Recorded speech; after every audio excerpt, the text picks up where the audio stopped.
Magkano na nga ba ang loanable amount dito sa Pag-ibig? Mas tumaas na nga ba? Tara, i-check natin.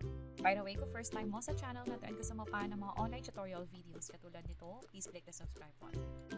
Dito sa Pag-ibig account natin online, pwede na tayong mag-login para makapag-loan na rin kaagad. So, i-enter ko lang dito yung email address and password ko. Mula dito, pumunta na kaagad dito sa multi-purpose loan o kung ano man yung gusto nyong i-loan sa SSS. Sa case ko, multi-purpose loan, and then click natin tong apply. Click natin tong apply now. At kung mapapansin nyo, yung loan entitlement ay pinataas na nga. From 80%, naging 90% na nung total contribution mo. So ito, yung total savings natin sa Pag-ibig. Malalaman din yan dito sa regular savings na tab. Makikita mo dito yung kabuuan. Yung hinulog mo, hinulog na employer at yung total mo ng kinita so far. So pag pinagsama-sama yan, andito yung total savings. At 90% yan, pwede na kang i-apply as loan sa Pag-ibig. At para ma-maximize nga itong gusto nating i-loan, dito sa desired loan amount, i-check lang tong maximum loanable amount. Pero kung sakaling hindi nyo naman gusto, halimbawa, portion lang nito, let's say ito yung gusto ko munang i-enter, pwede din naman. Pero sa case na to, gusto ko maximum, and then loan purpose, pipili lang tayo ng isa sa mga dahilan dito. Yung loan term naman, kung gaano katagal natin siya gustong bayaran.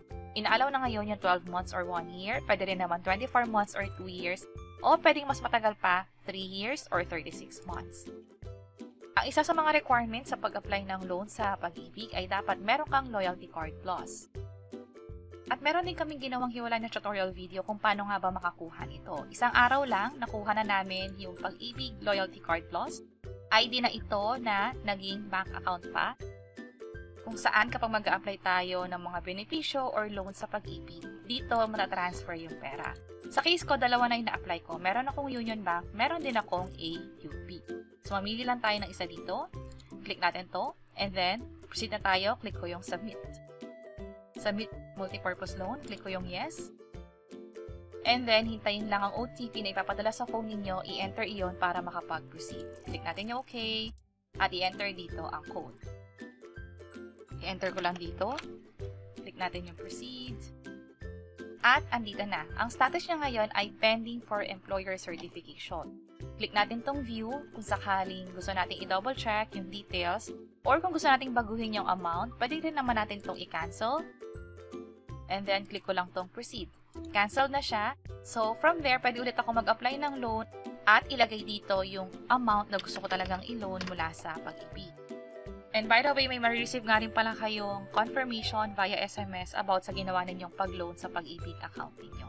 At ganun kadali mag-apply ng loan sa Pag-ibig, mas pinataas na rin ito, 90% ng kabuuang ipon mo sa Pag-ibig ang pwede nang mahiram. Sana nakatulong tong video na to. Kung pakiclick ang like button at para sa iba't ibang mga tutorial videos, pwede nyo i-check itong nasa baba. Sana makatulong and see you sa mga next videos.